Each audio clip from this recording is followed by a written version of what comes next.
Hawkeye is the latest Disney Plus Marvel show to hit the streaming service, and it's probably everyone's least anticipated, if I'm just gonna be honest, just because of the very nature of the Hawkeye character. The bow and arrow thing, it probably is nobody's most anticipated show to have come out this year, and the ones coming out later. But here we are. Also, it's Christmas themed, which is why I'm reviewing it on New Year's Eve with a dreary gray sky this morning. Sorry about that. I probably could have reviewed it earlier. But as I said, this show is set around Christmas. Hawkeye is with his family for a bit, and they're going to go back home to their farm to spend the rest of their Christmas time together, but it turns out that the Ronin suit is spotted running around. It's getting into trouble with these guys called the Tracksuit Mafia, and he has some experience with not just them, but also other members of the Mafia, because he has direct ties to the Ronin outfit, so he tracks it down and finds this woman named Kate Bishop, who has idolized Hawkeye ever since her youth, ever since the attack on New York, and they have to then work together to take down the Tracksuit Mafia because it's causing problems for everybody, and she also is very well equipped with a bow and arrow. I actually was very excited for this show because the marketing looked really fun. A Christmas themed MCU thing looked really exciting to me. It just looked like it could be something really fun, and I've always wanted to see them do something proper and really cool with the Hawkeye character, because I always feel like, you know, this character has been around for a long time. Everyone says they don't care about Hawkeye, but I want to see a show that really captures the essence of like what has Hawkeye fans actually be fans of that character, you know what I mean? And Jeremy Renner, I think, is a talented enough actor to carry his own show. I feel like the thing is that everyone's like, you know, I'm not anticipating the Hawkeye show, I could care less about a Hawkeye show, but like every single time he's in a movie, a lot of people are like, yeah, but he was really good though, you know, even though he's not my favorite Avenger, he was really good in this. Or like, hey, Age of Ultron, they gave him, you know, some backstory and it was really cool. Endgame was like the most interesting that character's ever been, you know, stuff like that has been said about him. So I find it a little weird that all of it just seems like with every new thing, after the old thing is passed, they're just like, all right, reset button. I don't care about Hawkeye again. Hopefully the show can maybe turn some people around on the character, though, of Clint Barton, because it definitely, I wouldn't say it turned me around completely, because I have been enjoying this character, but it just definitely was a really good spotlight on what this character is kind of all about. He's a family man, you know, he loves his family, he wants to be with his family, but when trouble arises and he feels like he has a personal stake in it, there's something he has to personally take care of, you know, he has to drop everything and do it, you know, because he is a hero, but he doesn't like being called a hero. It's kind of like, you know, how like, you know, there are people who like serve in the military and when they come back they don't really see themselves as heroes, but they, you know, get told like, you know, thank you for your service and, you know, all that stuff. It's kind of like that kind of mindset that the Clint Barton character has as far as being an Avenger, and he's perfectly fine with just, you know, everyone else getting greater, you know, praise and glory, and he, you know, he can walk around the streets of, you know, New York and everyone's like, oh, is that Hawkeye? Oh, cool. And then they just keep going, you know. He's well known, but he's not like famous like everyone else, but he's totally cool and can operate more comfortably in that area, and I really like that about this character. I thought they did a really great job with the Clint Barton character as far as his writing, because the whole thing is like, you know, we gotta count down until Christmas and he wants to get to his family. He's trying desperately to get there. And the family, you know, the family understands, you know, they get it like, okay, you got something to do. We get, it's not like one of those things where Linda Cardellini is on the phone like, if you don't get back on Christmas Day, then I'm gonna divorce you, or any, you know, forced drama like that. It's like, no, this is a world where, you know, you have to understand that there are things that these heroes have to do. And especially if you're related to him, you're part of the family, you probably should be more understanding of that. And they handled that really well, but it still has a ticking clock element. You know, the family's okay, they get it, but, you know, for Clint Barton, he needs to get back home, but he still has to get this done. And even though he's frustrated that he's still there, there's not this part of him that's like, all right, I'm quitting everything and I'm getting out of here. Even when he gets into like maybe some conflict or turmoil with Kate Bishop, there's still that part of him that's like, I still got to complete this, but just I got to do it alone now. And even when new obstacles arise, like, and spoiler warning, I know this hasn't been heavily marketed that much in the show's release since the show is all done. I'm going to talk about some spoiler stuff, so that's your final warning, especially when Yelena shows up from the Black Widow movie, played by Florence Pugh, and, you know, things are getting increasingly more dangerous. He still has his mission, he still has to get things done. And Yelena is also a really great addition to this show too, Florence Pugh being great in the role. There's a really great emotional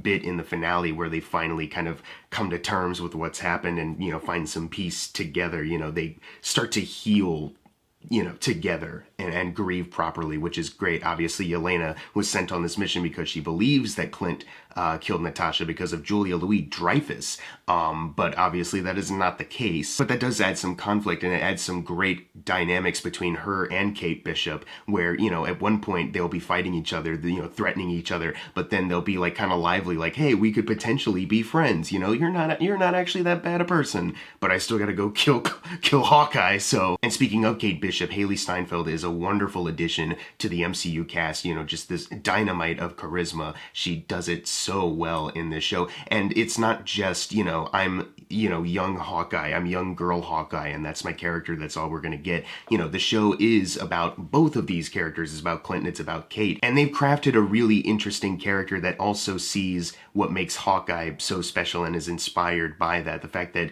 you know, he's just a normal man amongst all these, you know, gods, and he just has like a very typical, like, you know, bow and arrow, yet he's still able to do cool shit and save people with that, you know, and that's what inspires her and keeps her going, thinking that she can also achieve greatness without needing superpowers, just whatever makes you talented. And I thought that was a really great message. I thought that was a really great way to have these characters connect overall, because it is something to think about, you know, when people try to trash on Hawkeye, like, oh, he's just got a bow and arrow. It's like, yeah, but that's what makes him him, you know, that's his special talent, and he uses that talent to save people, and he's quite good and successful at it a lot of times. And I thought it was really cool how they highlighted that, you know, even if you're not an Iron Man or a Captain America or Thor, you can still be a hero and make a difference. That's a really cool message, because, you know, you don't really have a lot of projects centered around like your average people who just like have something that maybe a lot of people commonly have. It was weird because it reminded me of kind of like the more like, I wouldn't say like completely grounded, but just more like, you know, on the ground kind of storytelling that like a Daredevil would have, where, you know, there's a lot of like walking around the streets of New York City and you get into some skirmishes along some of the roads or maybe in a warehouse somewhere. It reminded me a lot of that kind of feel, like, you know, the other heroes are dealing with their things, and in this little pocket of like New York City, there's these people who don't have like big superpowers. They're, you know, very like compared to everyone else smaller scale, but they still have adventures that are interesting and exciting. And I really do mean exciting, because the action sequences are really fun to watch in this. There's a car chase in episode 3 where they're utilizing, you know, some of the trick arrows, but it's also like, you know, Jeremy Renner's thing in this is that he's starting to lose some of his hearing because he's been involved in all these big action sequences over the years, so he's kind of losing his hearing, and he loses his hearing aid. So, you know, him and Kate are trying to communicate. He's trying to drive, she's trying to figure out what the arrows do, and it's just really exciting stuff. There's some really exciting trick arrow stuff. It's not just I'm firing regular arrows and that's it. You know, they all do something, which is interesting and fun. And also there's like cool trick shot things, like, all right, we got to be really specific with how we shoot this or how we flick this thing. And we can do it because we are these kind of characters, because we hyper focus on what we can target, and we, you know, have the sensibilities to do that. That's really cool and exciting to me. And it's really well directed. There's like one action scene with Yelena and Kate trying to duke it out as they go across this office building trying to get to Clint, and the camera just, you know, slides by room to room as they keep fighting each other and moving along. It's really well staged, well choreographed stuff. There isn't any moment where like, you know, oh, I can't comprehend what's going on right now. Like, you get everything and you feel everything too, especially with the more hand-to-hand stuff. Like, and I'm going to mention him now, with the Kingpin, played by Vincent D'onofrio, who is once again, by the way, wonderful as this character. You know, when he fights Kate, you're thinking like, okay, well, yeah, she's just got to like hit him with a bunch of bow and arrows. It's going to be tough because he's a big dude, but she can do it. But my man, he's kind of bulked up. You know, I understand like in the comics, he's kind of like this big fat guy, but it's kind of misleading because he's also abnormally strong. It's been a while since I've watched the Daredevil show, but I can't recall, you know, some of the stuff happening to him in this finale, happening to him in that shit. Like, he literally like gets a couple arrows onto him, he just snaps them off. He gets hit by a car at one point and smashes through a window, and he gets up and he's totally fine. And at one point he even gets like a couple of different little bombs exploded under him. Not only is he fine, but his clothes are like just a little dirty, not ragged at all. It was very weird to actually see them go for the more comic accurate like almost indestructible fat Kingpin. But that fight scene is really intense because he's knocking her around. He seems invincible. He like takes all of her bows at one point, just snaps them in half. It's like, oh shit, you know, like she's really fucked. So I enjoyed every little bit of action in this series. Christoph Beck does the musical score for this. It's really fun. I like how they work in more Christmas sounding songs at certain points in the action and sequences, and merging them together with like your traditional kind of MCU score. Very cool. I also even like Rogers the Musical. Very corny. Very, very corny. But so funny. It's just such a fun thing. Like there's like this like kind of like throwaway line of like kind of directed at Hawkeye. It's like, oh yeah, he seems like a really cool guy, I don't know, in the song. And it's just so fun. The fact that their costumes are just like so minimal. Like Tony Stark just has a t-shirt and sunglasses, and that's like his only thing. It's hilarious, which is obviously tradition with a lot of MCU stuff. There's a lot of comedy thrown in, and other than Rogers the Musical, I thought a lot of the other bits of comedy worked really well. Kate Bishop and Clint have really good comedic chemistry together. I think they work really well. It's, you know, that typical like, I don't know if I want to work with a partner, but oh, we'll overcome our differences and our plights, and we'll be, you know, really great partners and all that. But I thought they handled it really well, especially since Kate's character is just so interesting, and, you know, everything is kind of tied to what's going on, like with her mom, played by Vera Farmiga, who's really good in this, and also her stepdad, Jack, who...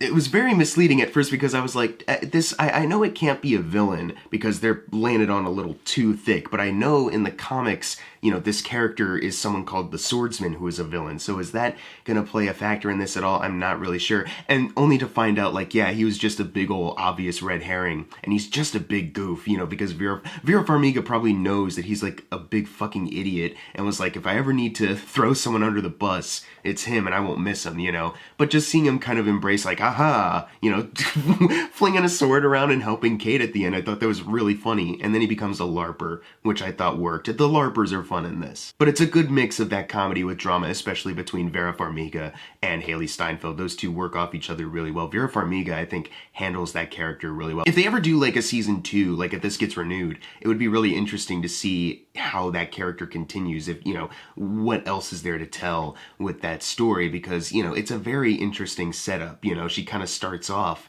having to repay the debts of her late husband to the Kingpin, but, you know, she's making these other decisions along the way that are kind of nefarious and dark, but she also truly, genuinely has a soft spot for Kate and doesn't want her to get hurt. It's a really cool dynamic. It's a really interesting one for, you know, hero-villain kind of stuff. I do have a couple issues that I want to bring up really quick before we close this off. There's a couple points where it seems like some things happen just because they need them to happen. Like, okay, how do we get Clint here? Well, how about he just shows up? Or how do we get Clint to do this? Let's just have him do it, you know? Or how do we get this one piece of the action to happen? Well, how about we just do it, you know, off screen, really tightly edited together, whatever, you know. So certain technical things like that didn't really work for me. And there's some moments in the finale with, you know, with everything going on where there's like these little things that would annoy me. Not really annoy me, that's not a good word for it, but just like, it felt like it was halting things, or like it didn't really work. I already mentioned the Kingpin bit, where it seemed like, okay, you might be going a little too far into the like a comic accurate one for Kingpin, where the one in Daredevil who can still get the snot kicked out of him by Daredevil, you know, that's still really effective. It's still a better version of this character, even though we've seen so little of him. But then also with this fight with Yelena and Clint, where it seems like it starts and stops for the characters to kind of talk, but it just seemed like, for me, where that didn't work, where sometimes it would normally, is that it seems like it's just a lot of the same dialogue. Yelena's like, tell me the truth. And Clint's like, all right, here's the truth. It's not every single detail, but here's like the most basic version of the truth and what happened. And then Yelena goes, oh, you're lying. Let's fight again where I can kill you. And they do that like several times. And it's like, all right, we gotta stop, you know. And finally when, you know, Clint whips out the whistle thing, you have that emotional moment that I mentioned earlier. Really great stuff. But it's just, I wish that maybe it was written a little better, just a smooth transition to that moment, where it just felt like they were abruptly stopping stuff in this fight. A fight that was, you know, obviously very good and very intense, and then you have like this whole like arrow shootout right before where they just use a bunch of trick arrows. So yeah, it has nothing to do with like my entertainment excitement went away because I was locked in and ready to go. But like I said, there's just these little bits during these final fights where I was like, oh, I just wish it was just a little tighter and smoother. The last thing that I will mention as far as a negative, unfortunately, does have to do with the Kingpin. I love Vincent D'onofrio. I think he's great as the character. I was excited by the little teases that they were giving throughout the series, and when he finally shows up, you know, it's like he hasn't missed a beat. He's perfect as this character. The problem, I think, is that they might have fucked up a little bit as far as they didn't reveal him until the finale. It was like the surprise, like, oh shit, here he is. And maybe you could have revealed him at least maybe episode 3, 2, because the problem that I'm having with this storyline for the Kingpin is that I think he should be a bit more involved. He should have more screen time, because now, whether it's the, you know, it's canonical to the Netflix series or this is a new version, but it's still Vincent D'onofrio, we still need to have a proper connection with the character of Maya, who's gonna play Echo in her own show. And she's wonderful too, by the way. She's really fantastic. Like, it's also a very interesting character. She's driven by rage. She wants revenge for what the Ronin did to her family. And that whole storyline with her and Clint wanting revenge against the Ronin, and then Clint, you know, obviously being the Ronin, you know, not directly being a target because she doesn't know it's him yet, and him just needing to confront the mistakes he's made as the Ronin. Really, really interesting stuff, and I really like that character. I want to see more of her. You know, she's a badass, she can fight. So it's a really interesting character on its own, and for a while, you know, she's the lead kind of antagonist while, you know, we're still trying to figure out what's going on specifically with Vera Farmiga and stepdad Jack and all that. But then, you know, they show the Kingpin in the finale, and all of a sudden he's like, Maya, I would do anything for you, you know this, I love you. And it's like, I didn't see any of this in the Netflix show, and you just saying it right now. It's very quick scenes that you guys have shot. I need to see a bit more to actually have a connection, so that when this finale happens and she does show up and shoots him in the face, whether he's actually dead or not, we don't know. I hope he's not, but that needs to feel like something, and it kind of didn't, because it's something they're just throwing in. Obviously, you know it from comics, and you know Vincent D'onofrio from Daredevil, you know, coming back is a pretty big deal. But, you know, narratively, there's not that emotional connection, at least for me. This should be something where they do spend their time, where they show, you know, Maya does really love, you know, Uncle Kingpin and all that. And then you get that big betrayal moment and feeling when she does find out that he's partly responsible for why her dad is dead. And I didn't really get that. But overall, I did enjoy this show. It's not the best MCU Disney Plus show, but I did have a fun time with it. I think there's some good comedy here. There's a cute dog in this that, you know, warmed my heart every time I saw it. It was really cute. It was really funny, but also had its good bits of drama. I really do like what they did with the Clint Barton character. I like Kate Bishop. You know, she potentially can be better than Hawkeye, and I can't wait to see more of her. I really like the dynamic between her and Florence Pugh. You know, how they're, you know, enemies, but also really friendly. But only really enemies just because of circumstance, and maybe they'll team up and have really fun, you know, chemistry adventures, who knows. And I really like where, you know, the show ends, where it could potentially lead into with, you know, the Echo stuff. Is Kingpin coming back? We don't know. But I do think it does falter in some areas that could have made it overall a stronger show. That being said, for a Hawkeye show, real cool. I'm gonna give Hawkeye a B+. I look forward to maybe a season 2 if they ever announce that, or just seeing these characters again in anything. I'll take anything. Really, I will take anything, because it was just really fun, and I had a blast watching it. But if you've seen Hawkeye, leave in the comments below what you thought of it, and as always, thank you guys for watching. Make sure to subscribe. I'm Jackson Fulcher. See you guys next time.